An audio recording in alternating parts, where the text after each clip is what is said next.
নমস্কার বন্ধুরা, এইমাত্র পাওয়া আবহাওয়ার সবচেয়ে বড় খবর। ঝড় বৃষ্টির সম্ভাবনা তো থাকছেই, সঙ্গে গরমও বাড়বে কলকাতা সহ দক্ষিণবঙ্গে। আজ রাতেও কলকাতা সহ দক্ষিণবঙ্গের একাধিক জায়গায় রয়েছে ঝড় বৃষ্টির সম্ভাবনা। বেশ কিছু জায়গায় কালবৈশাখী ও শিলাবৃষ্টি হতে পারে বলে জানাচ্ছে হাওয়া অফিস। বৃহস্পতিবার সন্ধেও রাজ্যের একাধিক জেলায় তুমুল ঝড় বৃষ্টি ও কালবৈশাখী লক্ষ্য করা গিয়েছে, সঙ্গে বেশ কিছু জায়গায় শিলাবৃষ্টিও হয়েছে। বুধবারও সেই আবহাওয়াই কিন্তু লক্ষ্য করা গিয়েছিল। হাওয়া অফিস সূত্রে খবর, 21শে এপ্রিল পর্যন্ত রাজ্যের জেলাগুলিতে বৃষ্টির সম্ভাবনা রয়েছে। আবার 22শে এপ্রিলও দক্ষিণবঙ্গের কয়েকটি জায়গায় ঝড় বৃষ্টির সম্ভাবনা থাকছে। দক্ষিণবঙ্গের পাশাপাশি উত্তরবঙ্গের জেলাগুলিতেও বৃষ্টির সম্ভাবনা প্রবল। যদিও বৃষ্টি হলেও সর্বোচ্চ তাপমাত্রা বাড়ার সম্ভাবনা রয়েছে।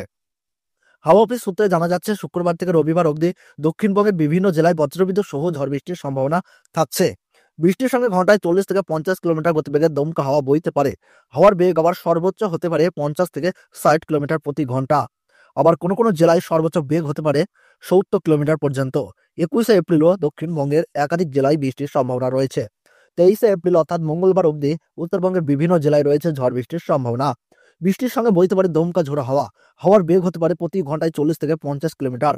তবে ঝড় বৃষ্টির পালা সাঙ্গ হলে সর্বোচ্চ তাপমাত্রা 2 থেকে 4 ডিগ্রি পর্যন্ত বাড়তে পারে।